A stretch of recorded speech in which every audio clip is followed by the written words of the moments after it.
Peggy 18.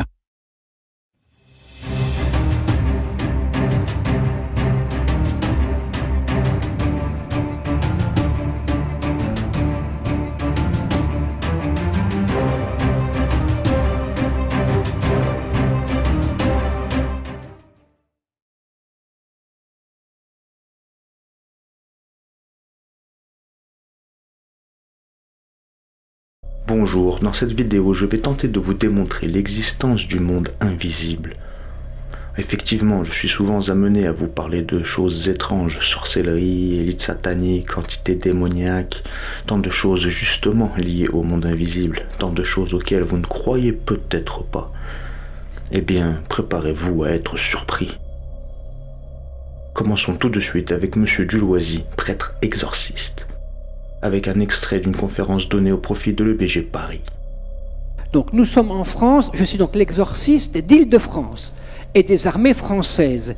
Nous représentons mon confrère le père Berson, qui est un prêtre qui vient de l'aérospatiale, il était Arianespace avant, devenu prêtre tardivement. Donc on prend comme exorciste ou des bons paysans qui ont de la jugeote, ou des gens qui ont de la vie professionnelle. On prend des gens qui ont les pieds sur terre. Deuxièmement, nous représentons donc les diocèses de Paris, Nanterre, Meaux, Évry, Versailles, Créteil, Pontoise, Saint-Denis et les armées. Nous sommes 2 pour un grand bassin. Nous recevons 2500 appels téléphoniques par an. Nous avons 15 collaborateurs. Nous, comme prêtres, on en reçoit 600 chacun, donc 1200. Les autres ne reviennent pas forcément. Notre budget est de 25 000 € de fonctionnement. Nous louons des locaux à une paroisse de Paris. Donc nous ne faisons que ça. Pas de baptême, pas de mariage, pas de paroisse, rien. Donc je vous ai quitté pour venir ici. Nous faisons en moyenne un grand exorciste par semaine. Hommes, femmes de toute nationalité, beaucoup d'Afrique, Cameroun, Antilles, Portugal, Brésil, juifs, musulmans, chrétiens ou autres. Bien. Les problèmes que nous rencontrons, c'est souvent sorcellerie, mauvais œil, maraboutage, magie blanche, magie noire, envoûtement, tournage de table, spiritisme et autre chose. Bien sûr, il y a les problèmes drogue, inceste, etc. C'est l'évêque qui est l'exorciste par définition, et il nous délègue. Nous avons été nommés par le cardinal 23. C'est lui qui a eu l'idée, il nous a demandé de faire ce service. Personne ne se précipite, hein. Nous sommes en France environ 90. Nous avons une session tous les ans, tous les exorcistes de France, dépendant de la conférence épiscopale, Monseigneur de Kérimel, évêque de Grenoble. Et tous les 2 ans, nous avons un congrès à Rome avec tous les exorcistes du monde entier. Bien. Donc c'est un sujet qui n'est pas dans la presse, on n'y tient pas, parce que le démon a toujours un tempérament à attirer la curiosité. Quand on dit que la curiosité est un vilain défaut. Généralement, quand on fait venir l'exorciste, on a beaucoup de monde. C'est un sujet qui attire les gens.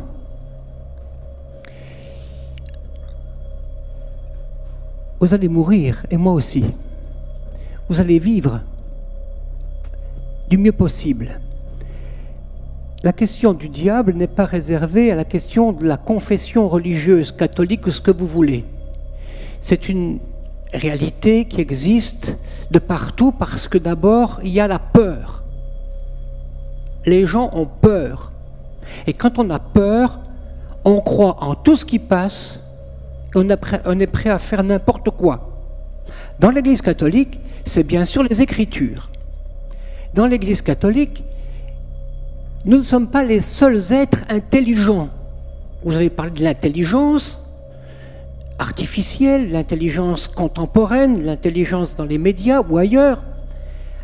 Si vous avez fait HEC, vous devez bien savoir qu'on peut faire ce que l'on veut avec qui que ce soit.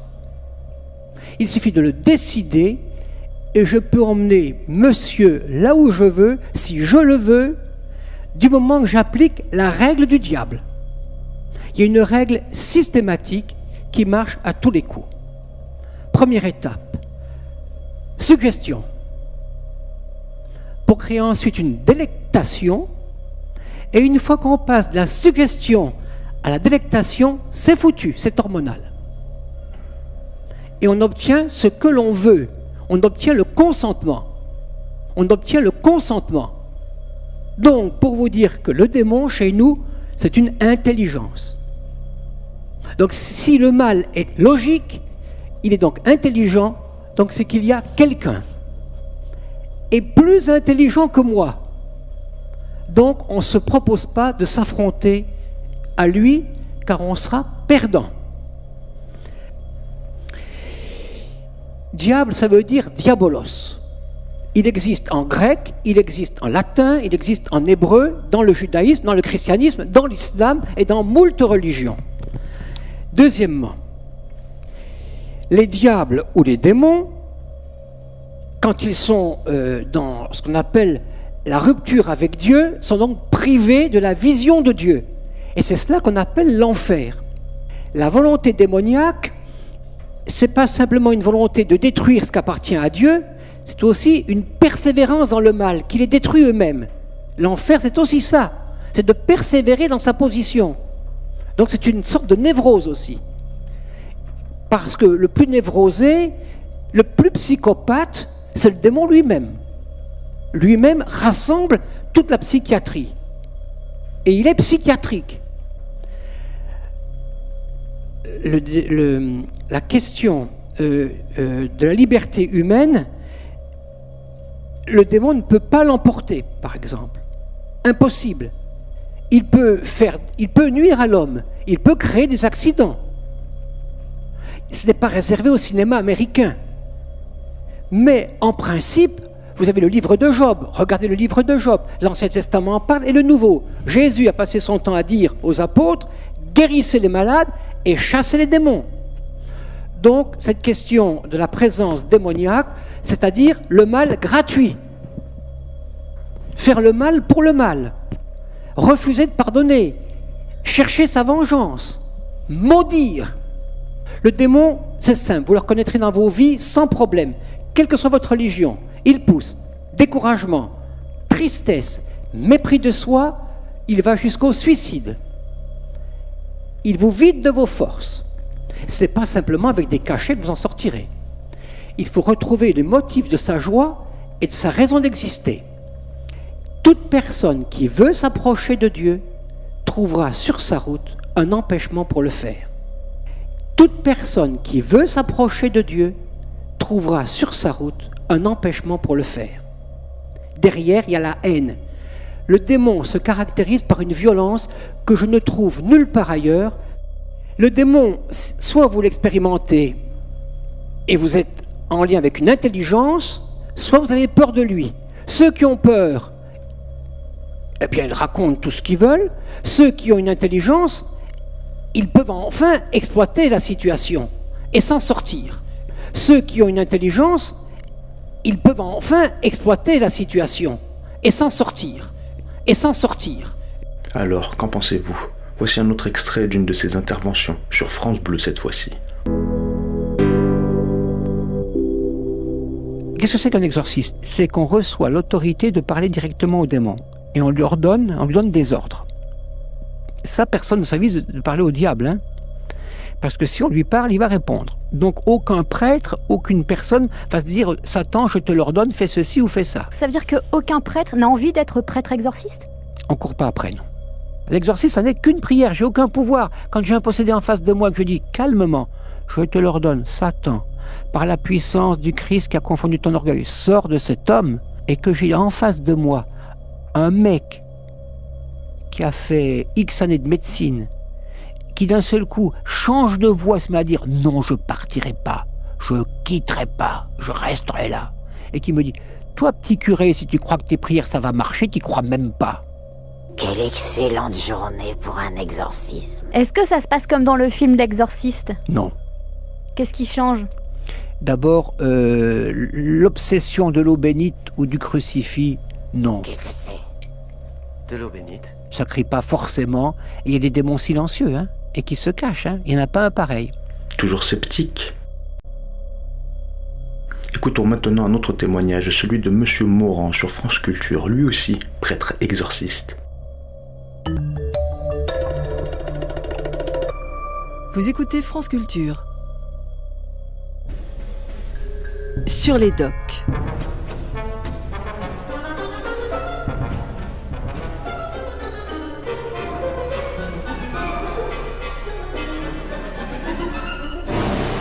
Bonjour et merci pour vos messages sur le site de franceculture.fr. Dans cette semaine vouée à l'étrange, nous continuons aujourd'hui notre exploration de la sorcellerie et de l'exorcisme.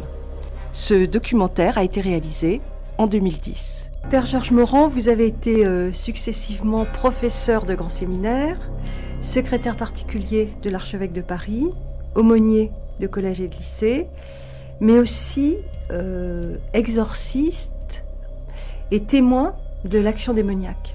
Et c'est à ce titre, en fait, que nous sommes avec vous ici à Paris pour essayer de comprendre de quelle manière l'action démoniaque existe en ce monde et peut-être dans un premier temps, de quelle manière elle a croisé votre vie. Je crois que vous n'avez pas eu une culture du diable, que enfant, ce n'étaient pas des problèmes qui vous préoccupaient, qu'on ne vous a pas inculqué quelque chose de cet ordre-là. Aucune culture du diable antérieure. Jusqu'y compris pendant mes études théologiques, ou mes études classiques, parce que j'ai quand même bac plus 12.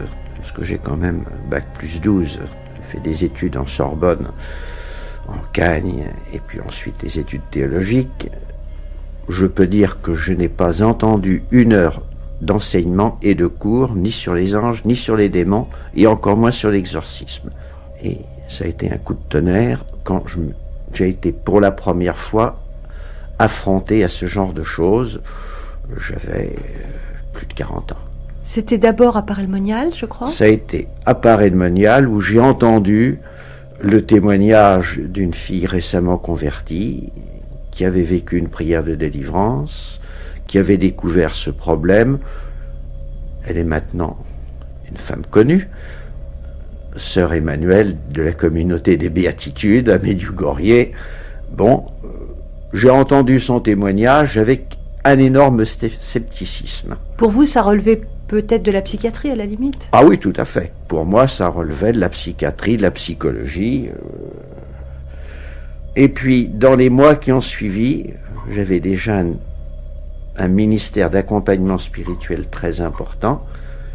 Je me suis cassé les dents avec 2 personnes qui venaient me voir en difficulté et je comprenais rien à leurs problèmes et aux difficultés qu'elles rencontraient. Et un beau jour, en me réveillant, je me suis dit, mais au fond, est-ce qu'il n'y aurait pas quelque chose du type dont parlait Emmanuel à Paray-le-Monial? J'ai pris mon téléphone, je suis allé la voir. Dans son discernement, son expérience, elle a eu le sentiment qu'il y avait quelque chose de cela. Et elle m'a dit, écoute, si tu veux, on va faire une prière de délivrance pour cette personne. Je l'ai fait dans la foi, puis j'ai constaté que les difficultés rencontrées par la personne en question se sont dissoutes. Et puis un beau jour, je me suis heurté à un nouvel os. Visiblement, c'était des choses beaucoup plus graves, beaucoup plus profondes. Je me suis dit là, la petite prière de délivrance que je peux faire, avec fruit, ne suffit pas. Et je suis allé voir l'exorciste du diocèse de Paris. Très vite, il a procédé lui-même à l'exorcisme. Alors là, c'était tout autre chose. Qu'est-ce qui s'est passé? Qu'est-ce que vous avez vu? Je me suis aperçu qu'une fois commencée la prière d'exorcisme, la personne entrait dans une fureur et une violence folle, j'avais 45 ans à l'époque, j'avais encore les forces pour la maîtriser, mais il fallait la maîtriser physiquement, et non sans peine. Elle est délivrée maintenant, mère de famille, heureuse. À la lueur de cette expérience d'exorciste, à la lueur aussi de tous ces témoignages que vous avez pu recevoir en rencontrant d'autres exorcistes, il semblerait, Père Morand, que le terreau de la possession diabolique soit souvent lié à des expériences de spiritisme, soit lié, vous avez évoqué le New Age, soit lié aussi à la sorcellerie, soit lié aussi à la sorcellerie. J'aimerais que vous nous en parliez un peu. Alors, quand le Satan ou les démons viennent attaquer quelqu'un, ils appuient toujours sur les points faibles. C'est un bon stratège. Il n'a pas fait l'école de guerre, le Satan, mais il aurait été un très bon instructeur à l'école de guerre. Quand on veut attaquer une armée ennemie, on cherche le point faible. Dans mon expérience, 8 fois sur 10, si ce n'est pas 9 fois sur 10, les personnes qui nous arrivent en situation difficile en ce domaine ont été mouillées, elles-mêmes ou leur entourage proche, dans des pratiques occultes. Le spiritisme, la voyance, les multiples formes de ce qu'on appelle la médiumnité, les pratiques de magie, de sorcellerie, voire l'appartenance, les rituels, les doctrines des groupes lucifériens ou satanistes. Des groupes lucifériens ou satanistes. Et c'est un cri d'alarme que nous sommes un certain nombre à lancer. Attention, attention. Les masses médias se focalisent sur le problème des sectes, et c'est vrai qu'il y a un problème des sectes qui est important, mais le problème de ces pratiques occultes sous des aspects très spirituels, apparemment, me semble un problème beaucoup plus grave et beaucoup plus large comme ampleur. Troisième élément nouveau, nous sommes en Europe et en France dans une période de crise de civilisation, de crise culturelle et de vide spirituel. Un organisme bien nourri, bien traité, sécrète ses anticorps et se défend contre les invasions microbiennes. Un organisme spirituellement sous-alimenté et fragilisé est la victime toute désignée pour les invasions microbiennes comme pour ces perturbations venant du monde de l'occulte.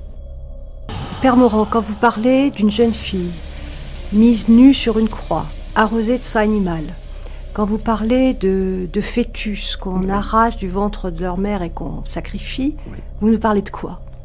Je vous parle de personnes que j'ai rencontrées, que j'ai aidées, accompagnées pendant des années et qui ne se sont tirées de leurs affaires que par la prière d'exorcisme. Des personnes dont je pourrais vous citer le nom. Et qui ont été la proie? Qui ont été la proie de groupuscules satanistes extrêmement redoutables, pratiquant ce qu'on appelle les messes noires, liés à des rites de magie et de sorcellerie, avec des meurtres rituels, sous le couvert, sous le double couvert, je pèse mes mots, d'une part de la mafia, tous les réseaux mondiaux de la prostitution de bas ou de haut étage, du trafic de drogue. Les mafieux et autres acteurs du grand banditisme seraient au courant de ces pratiques occultes, nous y reviendrons plus tard. Et d'autre part, de personnalités que l'on pourrait dire au-delà de tout soupçon, qui tiennent des postes clés, dans notre civilisation, que ce soit dans le monde de la politique, toutes tendances politiques confondues, dans le monde de la magistrature, dans le monde scientifique, dans le monde de la finance, dans le monde intellectuel, et je dirais même, hélas, 3 fois hélas, dans le monde ecclésiastique. Des prêtres défroqués ou menant double vie et qui se retrouvent dans ces scènes effroyables de messes noires, de meurtres rituels. C'est assez effroyable.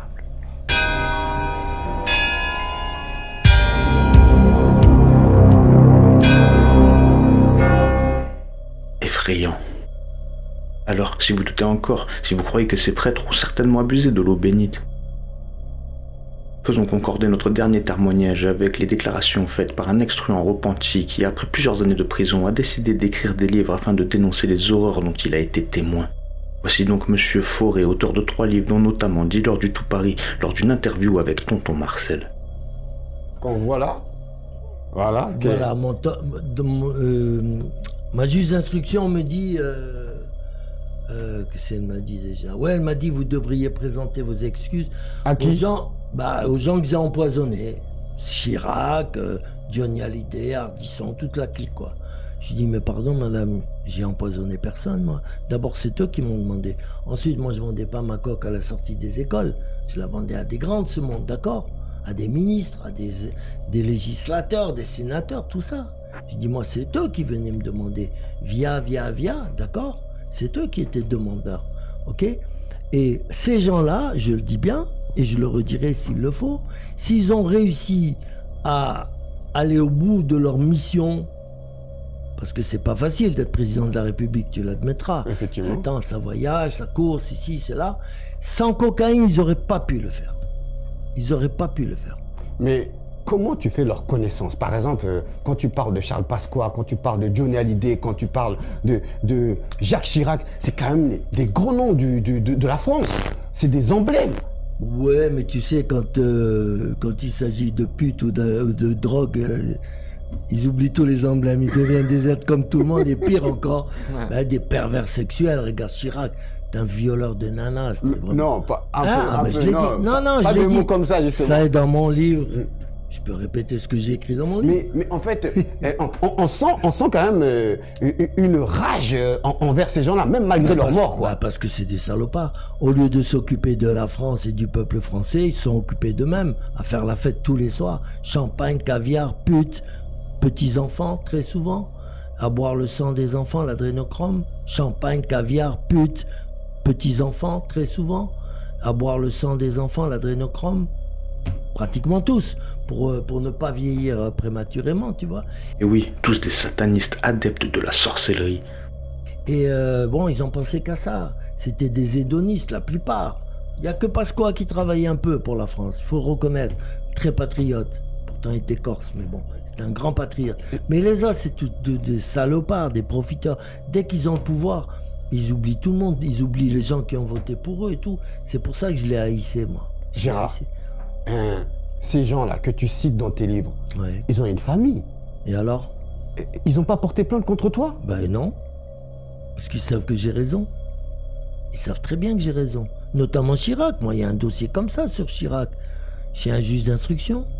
Il y a un dossier énorme. Ben, si la famille m'attaque, moi je sors le dossier. Et on va rigoler. Mais t'es prêt psychologiquement à les affronter au tribunal, justement? Mais bien sûr que je suis prêt. Je suis passé 12 fois devant les tribunaux. Une fois de plus ou de moins, ça va rien changer à ma vie, ça. Mais non, mais psychologiquement, faut pas avoir peur devant un tribunal. J'en ai marre de voir tous ces gens qui tremblent, là. Ils ont des moutons. Mais non, faut pas avoir peur. Montrez-vous. Gueulez, criez, montrez que vous avez une paire de couilles. Qu'est-ce que c'est que ces gens-là, tous des moutons? Moi, je suis un loup, moi. J'ai tout le temps hurlé avec les loups. Hors de question de rentrer de bêler dans le troupeau. Et oui, ne soyez pas ce mouton ignorant qui se laisse diriger par des sorciers complètement drogués, possédés, pensant qu'ils lui veulent du bien. Pour mener à bien un combat, il faut d'abord savoir identifier l'ennemi, en espérant que tous ces témoignages vous auront aidé à y voir plus clair. Merci pour votre attention et à très très bientôt pour une petite vidéo bonus liée à celle-ci.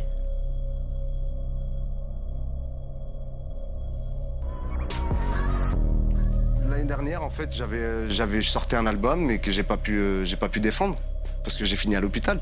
Ce qui me dégoûtait surtout, c'est de taper mon nom sur Google et de voir que c'était les seuls trucs qui ressortaient de moi, quoi. Tu vois, mon hospitalisation suite à une agression. Là, et c'était quoi? Tu l'as expliqué l'histoire ou pas? Je peux pas expliquer l'histoire. Culturellement, ce pays n'est pas prêt à écouter cette histoire. Parce que justement, c'est des histoires de maraboutage, c'est des histoires d'argent, c'est des histoires vraiment qui vont loin, tu vois, où j'ai failli vraiment peut-être y laisser la vie dans cette connerie. Je peux pas expliquer l'histoire. Culturellement, ce pays n'est pas prêt à écouter cette histoire. Parce que justement, c'est des histoires de maraboutage.